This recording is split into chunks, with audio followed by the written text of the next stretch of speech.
Assalomu alaykum, Said opa, yaxshimisiz? Bugungi podkastimizga xush kelibsiz. Hozir farzandingizni qisqacha tanishtirib, Biltinni qayerdan topgansiz va nima uchun aynan Biltiningiz qo'lga olib kelganingiz haqida qisqacha gapirasiz. Farzandimni o'tgan yili 4 yoshda birinchi 2 oy Pachimchkaga borganmiz.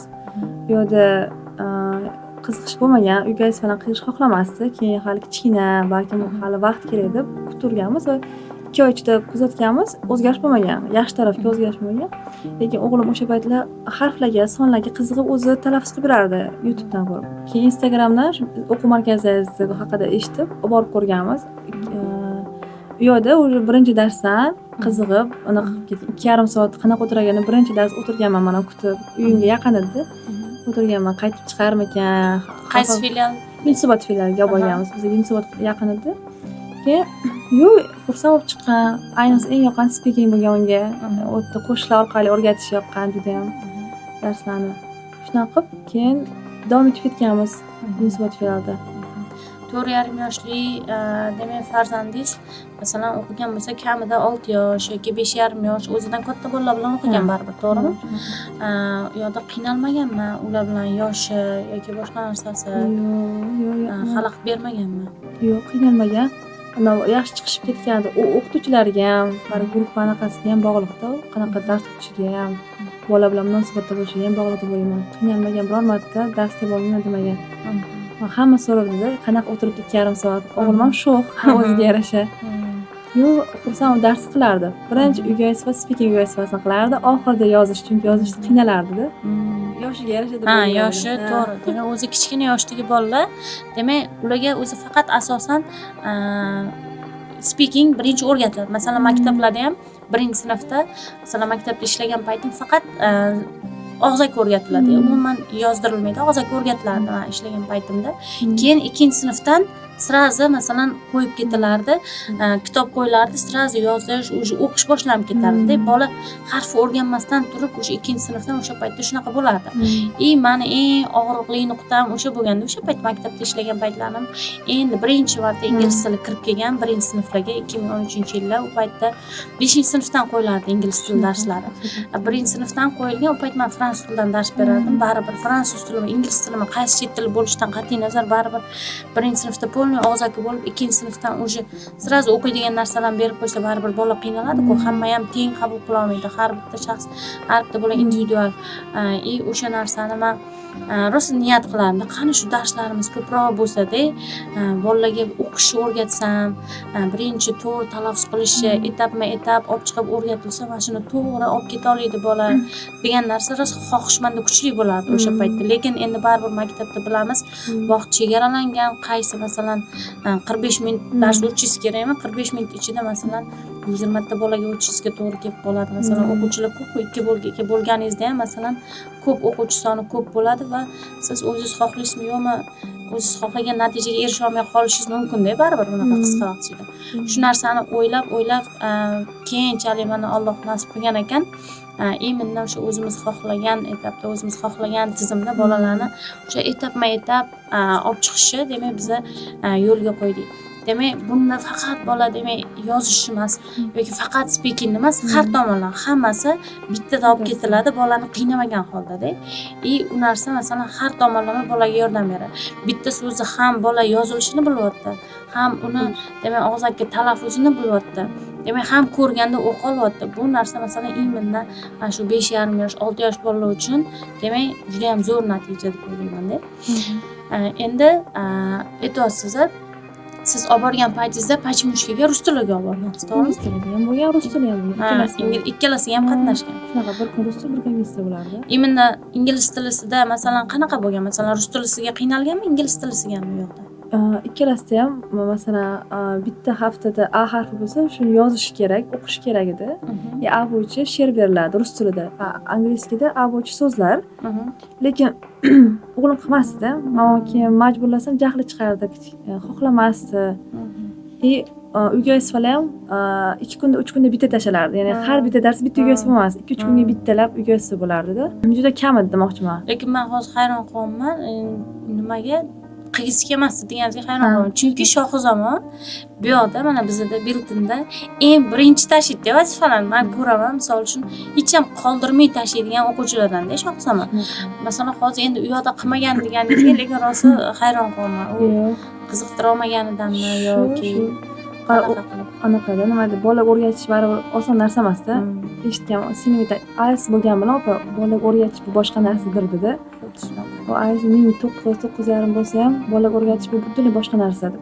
Hozir masalan aytasiz-ku, birinchilarda haqiqatan ham agar kechqurun uxlaydigan vaqt bo'lsa ham oyi uyga o'zim tashlamadik-ku, to'xtang, keyin uxlayman dedi. Kech bo'lsa ham sizni o'zingizni men siz ingliz tilini bilasiz deb o'ylardim-da. Chunki birinchi tashxis uyga vazifani men o'zingiz qildirib, o'zingiz tashlatasiz deb o'yladim. O'zingiz ingliz tilidan xabaringiz bormi? Da, ba'zi bilimim bor, lekin anaqa hozirgi darajasi menikidan yaxshiroq deb o'ylayman o'g'limni. Kecha ham rus tilini sekin uyda o'rgatib, qisman o'rgatib borish xohlagandim. Boshladik. Kitob o'qiyapmiz. Ruscha, o'zbekcha tarjima qilib ber o'g'lim desam, 3 qator gap. Keyin inglizcha tarjima qila qoling dedi. Menga dedi, inglizcha tarjima qilish osonroq deyapti-da. Haqiqatan ham shunaqa. Uyga vazifalarni bo'lsa, agar tushunmasam, ukamdan yoki singlimdan so'rayman, ular tushuntirib olishadi. Shu paytgacha lekin qiynalmadim. Endi qiynalmasam agar. Demak, o'zbek tiliga tarjima qilishdan ko'ra ingliz tili osonroq deb hisoblayman. Juda ham yaxshi. Demak, endi Biltinni aynan bitta qaysi tomoni yoqdi sizga? Erkinligi. Darsi bolalar qarab turaman kameradan, hech kim mamnun aynan o'tirmaydi, stroysi bo'lib. Hamma erkin, o'zi xohlagan nima deydi, bir qolibdi emasda, shu taraf yoqadi. Aytganingizdek, bitta narsani gapirishdi, ham o'qilishini, ham yozilishini o'rganardi. O'g'lim kelgan paytlar yozishga qiynalardi juda ham. Xunuk yozardi, qilgisi kelmasdi. Hozir yo'q, qiladi, Xudoga shukr. Aytganingizdek, ham o'qish, ham yozish, ham gapirishdi. Bitta olib ketishadi. Yozishni ham Biltinda o'rganganmi shunda? Albatta. O'zingiz uyda misol uchun unga kelishdan oldin отдельно o'rgatmagansiz. Bog'chaga borgan paytlari ham bo'yashni ham qalam ushlash yoqtirmasdi-da. Masalan, 1 yil bog'chaga bordi, keyin bog'chadan chiqdik. O'sha paytlari ham bo'yamasdi, hech narsa yozmasdi ham ushlash xohlamasdi ruchkani. Shu Biltinda o'rgandi yozishni to'g'risi. Lekin rostdan o'zim ham hayron qolaman, chunki mana shu ko'p hali maktabga chiqmagan bolalar keladi-yu. Masalan, men Chilonzorda ham, Yashnobodda ham, Yunusobod filialimizda ham ko'raman, bolalar misol uchun kichkina bola masalan reading tekstlarni ham o'qishga beraveramiz, ham ko'chirib yozib kelishga rasmlari bilan beraveramiz-ku. Masalan, o'sha birinchi safar xunuk yozadi, ikkinchi safar sal joyiga keladi, keyin o'sha qarashsiz ana bolalar chiroyli yozishni boshlaydi va o'zim o'g'limdan ham misol juda ham yozishni o'zi yomon ko'radi, lekin uni ham majburlab aytganingizdek, bolalarda asosan endi speaking anaqasi kuchli bo'ladi-ku, ifolash, gapirish. U tomonlama muammo bo'lmasdi, men ham unga shuni yoz, endi bir nima olib beraman yoki nimadir qilib beraman deb yozdirardim. Boshida qiynalardi, xunuk yozardi. Hozir haqiqatan pechatga o'xshab yozadi-da. Bosma harfda pechatga o'xshab yozib chiroyli yozadi. Endi farzandingizni nima uchun aynan shunaqa kichkina yoshidan, 4,5 yoshdan ingliz tiliga berishni xohladingiz? Nega katta bo'lganda emas? O'zi qiziqqani uchun. Masalan, bolani qanaqa yo'naltirish bu bizga bog'liq deb o'ylayman. Qaradim, harflarni inglizchada o'rganyapti, inglizcha narsalar ko'rish boshlayapti. Demak, ingliz tiliga qiziqadi. Bu nima degani, nima deyapti, menga tushuntiringdir dedi. Sonlarni ham birinchi o'zbekchada emas, inglizchada sanashdi. Raqamlarga qiziqardi. Eng birinchi raqamlarga qiziqqan. Esimizdan chiqmaydi. O'sha keyin qaradim, demak buni yoshiga mos anaqa bormi ekan? Birinchi pachimuchkaga berdim. Pachimuchka bor o'rgatsa kerak deb. Keyin u yerda bo'lmagandan keyin Biltinda ham o'sha reklamasida 4-5 yosh deb berganki, olib borib ko'ray deb, olib borib ko'rdim. Yo'q, Xudoga shukr, yaxshi. O'zi qiziqqani uchun shunga berdim-da. Ingliz tilini o'rganishni boshlaganidan keyin farzandingizda qanaqa o'zgarishlar sezdingiz? YouTube'da xohlagan narsasini o'tirib ko'radi, ingliz tilida ko'radi. Masalan, koinotlarga qiziqadi, sayyoralarga qiziqadi. O'shalar hamma ma'lumotni inglizchada ko'radi. Inglizchada kitob olib bering deydi. To'g'ri hali sharhlab o'qiy olmas, o'zini yoshiga bemalol o'qib, yengil gaplarni tarjima qilib o'tiradi-da. Tushunmasam, masalan, nima deb yozilibdi o'g'lim desam, tushuntirib beradi. Mana bunaqa deyilgan, siz buni tushunmaysiz deb qo'yadi ba'zan. O'zi tushunadi. O'zi tushunadi. Men sizga tushuntira olmayman deb qo'yadi yoki ba'zan. Sayyoralarga qiziqadi deysiz. Endi o'sha sayyoralar haqidagi videolarni o'zi topadimi? O'zi topadi. O'zi yozib topadi. inglizchada yozadi. inglizchada yozadi. Poyezdga ham inglizchada beradi. Shunaqa. Biz uni berib o'tirmaymiz. O'zi qiziqadi. Davlatlarga ham, poytaxtlar, o'sha davlat nima belgisi bor, o'shalarni ham inglizchada qidirib, o'tirib inglizchada ko'radi. O'sha taraflar plyus taraflar deb o'ylayman, ingliz tilini bilishi baribir. Albatta. Masalan, chunki baribir tushunmasa o'shani ingliz tilida ko'rmaydi-ku, to'g'rimi? Tushungani uchun ingliz tilida ko'radi. Bunga siz masalan chegara qo'yganmisiz uni ko'rayotgan kontentlariga har doim misol uchun qanaqa kontent ko'ryapti nazoratga olasizmi? Qarayman, doim shu bir xil narsa davlatlar yoki sayyoralar ko'rib o'tirgan bo'ladi, lekin bunaqangi O'yinlar, boshqa o'yinlar ham ko'radi kam ko'radi. Vaynlar unaqa narsa. Yo'q, narsalar ko'rmaydi. Televizorda unaqa narsalar ko'rmaydi. Keyin singlisi bilan kelishib olgan vaqti bo'ladi. Keyin singlisiga o'sha virtualni o'rgangan videolarni qo'yib beradi. Nima deydi, qo'shiqlar bo'lardi. O'shalarni qo'yib beradi. Birinchi o'rgangan paytdagi qo'shiqlarni singlisi ham birga takrorlab o'tirishadi keyin. Qizingiz necha yoshda? 2 yosh. Qizingizga ham qanaqadir ta'siri bormi? Albatta. Hozir ham u ham masalan F gacha o'zi harflarni biladi. Akasi bilan mashq qilib o'tirishadi. Sonlar 10 gacha inglizcha aytadi, ranglarni o'zbekcha bilmaydi, inglizcha biladi. Chunki akasi so'raydi undan, o'zbekcha so'ramaydi, inglizcha so'raydi. Inglizcha so'raydi. To'g'ri talaffuz qilmaguncha akasi qaytartiraveradi. Shu ta'siri Xudo xohlasa o'zi 5 yosh, 4 yosh bo'lguncha o'zi ancha-muncha narsa o'rgatib qo'yar ekan. Nasib, xudo xohlasa. Ikkinchi farzandingizni ham bergan bo'larmisiz? Nasib qilsa, o'sha kunga kelsa. Hozirda siz demak Yunusobod filialimizda remont ishlari ketayotgani uchun 2 oydan beri kelyapsiz Yashnobodga. Yunusoboddan Yashnobodga qatnash qiyinlik qilmayaptimi? Masalan, hozir mana 4 oy bo'lib qoldi yopilganiga, 4 oy 5 oy. Bu vaqt ichida siz o'ylab ko'rdingizmi, masalan, Yunusobodni o'ziga boshqa markazlarga berishi va shuncha yo'lga yana kichkina farzandingiz bilan kelib ketasiz. 4 soat vaqtingiz o'tib ketadi, to'g'rimi, ko'chada? Nima uchun masalan o'zingizga yaqinroq joylarni ham ko'rdingizmi? Ko'rdim, chunki boshida bir oy o'tirdik, qarasam o'g'lim boshqacha narsalarga qiziqish boshladi, zerikishdi, ko'proq ko'chada vaqt o'tkazish boshladi. Keyin takrorlaymiz o'zi yoqmaydi, chunki men o'qituvchi emasman, onasiman, erkalik qiladi. Bir oy o'tdi, keyin o'zimiz tarafdan qidirish boshladim. O'quv markaziga olib borsam, biz 5,5 yosh bola olmaymiz deyishdi. Keyin bu tushunadi, sal bo'lsa ham ba'zi bilimi bor, harflarni biladi, gapiradi bemalol desam ham, yo'q 5,5 yosh bola qanaqa tushuntiramiz deyishdi. Ikkita o'quv markaziga olib bordik, bo'lmadi. Keyin o'sha o'zini sinab ham ko'rmadimi? Yo'q, umuman. Yo'q, registratordan qaytdik-da. Men chunki Yashnobodga qatnashishni rosa o'yladim-da, uzoq qanaqa qatnayman ikkita bola bilan deb o'yladim. Yo'q, o'rganib ketdik. Kichkinangizga uyda qarab turishga odam yo'q. Yo'q, odam yo'q o'shaning uchun. Shuning uchun har doim birga yuramiz. Qizim o'rganib qoldi. Aka teacherga kirdi deydi, teacherga kirib ketdi deyman. Inglizchada aytadi. Teacher deydi. O'sha kelgan paytda men ham kiraman deb aytadim. Qiziqadi, eshik oldida turadi, qo'shiqlar bo'lar ekan, speaking xonasida qo'shiqlar bo'ladi. U qo'shiqlar uyda eshitgani uchun qiziqib turadi. Keyin dars bilan kirish mumkin emas deyman, qaytib oldimga keladi. Demak, sizga ham mana shu savol bermoqchiman. Kichkina shunaqa o'zingizga o'xshab kichkina 4,5 yosh, 5 yosh farzandini ingliz tilini o'rgatishga bermoqchi bo'lgan ota-onalarga maslahatingiz qanaqa fikr bera olasiz? Albatta berish kerak deb hisoblayman. Chunki mana 1 yildan oshgan bo'lsa berganimga afsuslanmadim. O'zini yoshiga nisbatan ko'proq ma'lumotlarni biladi deb hisoblayman o'g'limni, atrofdagi bilan solishtirib. Buni bilish uchun ham albatta til kerak.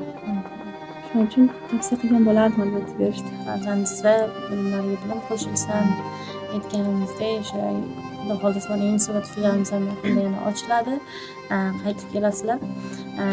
O'sha qaytganingizda yana ham bilimlar rivojlanib, undan ham katta yutuqlarga erishib, aytganingizdek, shu necha yoshda bo'lsa ham bizdan chiqib ketayotganda albatta yuqori natijalar bilan, yuqori IELTS ballar bilan 8-9 ballarni olib chiqib ketishini tilaymiz. Albatta o'ylayman o'g'lingiz bu narsani uddalaydi, chunki mana hozirdan shunaqa qabul qilishi, informatsiya qabul qilishi, demak kommunikatsiyaga kirishishi juda ham kuchli. Haqiqatdan aytadi-ku, bola gubkaga o'xshaydi, nima bersangiz shimib oladi o'ziga deydi-ku. O'sha narsa masalan yoshlikda o'rgangandan keyin esdan ham chiqmaydi, oson eslab qoladi o'sha narsani. o'qituvchilar mana o'zgardi. Masalan, u filialdan bu filialga keldi. Baribir u filialda boshqa ustoz, bu yoqda boshqa ustoz. Ustozlarning o'zgargani ham qanaqadir ta'sir qildimi yoki o'qimayman degan holatlar bo'ldimi? O'zingizni fikringiz masalan, u yoqda boshqacha ekan, bu yoqda boshqacha ekan degan narsalar bo'ldimi yoki unaqa ta'siri bo'lmadimi? Boshida o'yladim, chunki o'sha Yusufota Sadoqat teacherini juda hurmat qilardi. Bolam kichkina bo'lgani uchun tez bog'lanib qoladi. Shu o'qituvchi kerak deb turib, keyin bularga olib keldik. Hozirgi bo'lgan teacherlariga. Yo'q, men o'yladim qiynalsa kerak deb, biror marta dars qilmayman yoki bormayman demadi. Boramizmi desam, boramiz deb. Hozir Erkatoy o'qituvchisini qarab o'tirsam, quchoqlashib, achonlashib o'tirishgan bo'ladi darsda ham. Hech qanaqa qiyinchilik bo'lmadi, lekin men qo'rqqandim. Baribir bolam shu o'qituvchim deganiga darsda qiynalsa kerak, o'sha mavzularda ham bari o'g'lim bir oy qolib ketdi. Yetib olishga qiynaladi deb o'ylaganim, o'qituvchilarga rahmat. Yetkazib berishdi. Xudoga shukr, yetkazib berishdi. Antenna qo'shimchaga olib keldingizmi? So'radim. Nima qilishni o'rgatdilar, qanaqa qaysi qatgacha o'qishim kerakligi, nima qilishim kerak tushuntirdilar. Qo'shimchaga olib kela olmadim, chunki o'g'limning inglizdan tashqari sporti ham bor edi ertasiga. Har kuni Bog'chaga boradimi? yo'q, bog'chaga bormaydi. Uyda bo'lgani uchun bir kun sport, bir kun ingliz tiliga olib kelaman.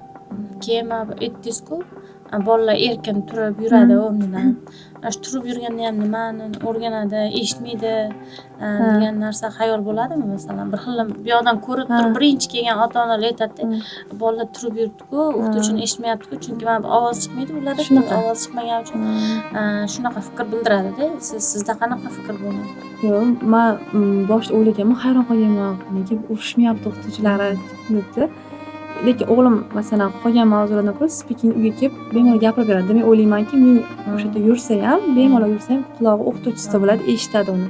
Demak o'qituvchisi o'ziga jalb qila oladi, qanaqa holatda bo'lsa ham. Xuddi shunaqa o'sha erkinlik berilgan bolalarga, mayli xohlasa yotsin, xohlasa o'tirsin. Agar eng kerakli joyi bo'ladigan bo'lsa, albatta hamma o'tkaziladi. Keyin masalan bitta so'rasa, boshqa qilsa bolalar bemalol erkinlikda bo'ladi-da, o'sha narsa. Lekin o'sha eshitayotgan payti ham, boshqadan so'rayotgan payti ham u eshitib turaveradi-da. Mana shunaqa bolalarimiz, masalan, kichkina bolalarda asosan bunaqani e'tibor yo'qotib qo'yish ko'p bo'ladi-ku. Yotib olardi, boshqa qilardi. Xuddi eshitmayotganda ham uyqusi kelib ham yotgan bolalar bo'ladi, yotib oladi-da. Lekin so'raganingizda o'shalar birinchi javob beradi. Men shu narsaga haqiqatan o'zim ko'p guvoh bo'lganman-da. Birinchi javob beradi. O'sha narsamiz ham ota-onalarga aytamiz, yo'q, eshitmasa ham sizga eshitmayotganday tuyuladi u, lekin o'sha qabul qilayotgan bo'ladi bu narsa. O'sha erkinlikda naborat bola yaxshi qabul qiladi deb o'sha ota-onalarga, kelgan ota-onalarga mana shu narsani biz tushuntiramiz. O'shaning uchun so'radim, mana o'zingiz qolgan fikringiz haqiqatan shunaqami? Yoki o'sha erkinlik o'zi haqiqatan yaxshimi yoki qattiq turgan yaxshimi degan ma'noda so'radim. Yaxshi, albatta. Rahmat. Salomat bo'ling.